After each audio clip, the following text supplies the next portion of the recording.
You know, there's an old saying that it's not what a man doesn't know that gets him in trouble, but what he knows for sure but simply isn't true.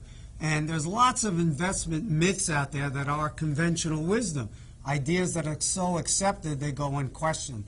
And one of those myths out there is that if you want to get high returns, you want to invest in countries whose GNP growth rate is much higher than, say, the United States is. The most recent examples, of course, are China, India. You might add Brazil and Russia and some others to that list. But that's simply not true. In fact, the academic evidence is that there's actually a negative correlation between a country's growth rate and stock returns, which means that the higher a country's growth rate tends to be, the lower stock returns tend to be. And there's really a few simple explanations for that.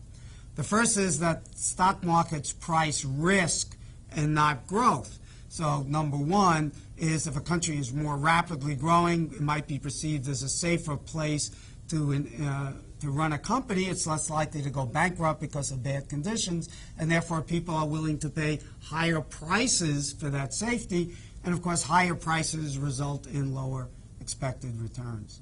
The second thing, of course, is that rapid expected growth must already be built into prices because everyone knows that the Chinese economy and the India economy are growing rapidly. And that's why prices are, in fact, high.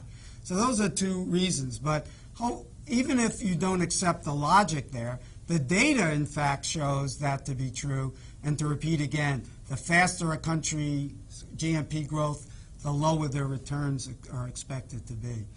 And the same thing is true, by the way, with stocks that as individual companies. Companies that have faster growing earnings, they're called growth companies, have much higher rates of earnings growth than what are called value companies.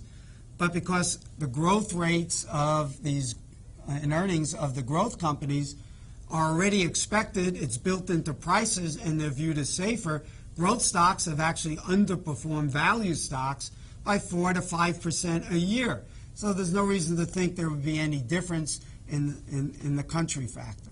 So let me close with this one last bit of anecdotal evidence. Before you feel the urge to invest in China, consider the following. Since 1993, the Chinese economy has been growing at a rate of 10% a year, which meant that over the last 18 years, the Chinese economy quintupled, clearly a much faster rate of growth than for the U.S. economy. And yet, from 1993 through 2010, U.S. investors in Chinese stocks actually lost money. So it's very important that investors understand how markets work and don't just accept what is often the conventional wisdom from Wall Street and the financial media.